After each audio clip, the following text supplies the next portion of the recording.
జగన్మోహన్ రెడ్డి దళితులకు న్యాయం చేస్తానని చెప్పి దళితుల గొంతు కోసిన వ్యక్తి ఈ జగన్మోహన్ రెడ్డి. దళితులకు ద్రోహం చేసిన వ్యక్తి ఈ జగన్మోహన్ రెడ్డి.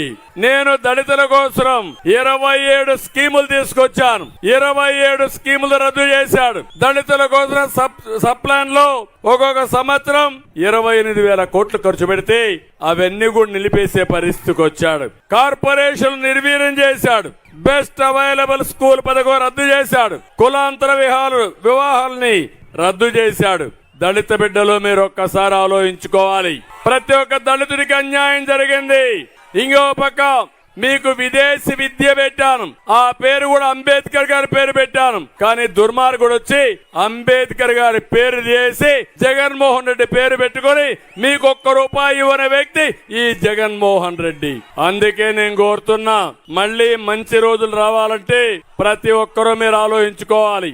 ఇతను ఒక అహంభావంతో ముందుకు పోతున్నాడు. విధ్వంసాన్ని చేస్తున్నాడు. అవినీతితో రాష్ట్రాన్ని లూటీ చేస్తున్నాడు. అతన్ని మీరు ఓడిస్తే ఈ రాష్ట్రాన్ని కాపాడుకున్న వాళ్ళు అవుతాం. అన్ని వర్గాలకు న్యాయం జరుగుతుంది.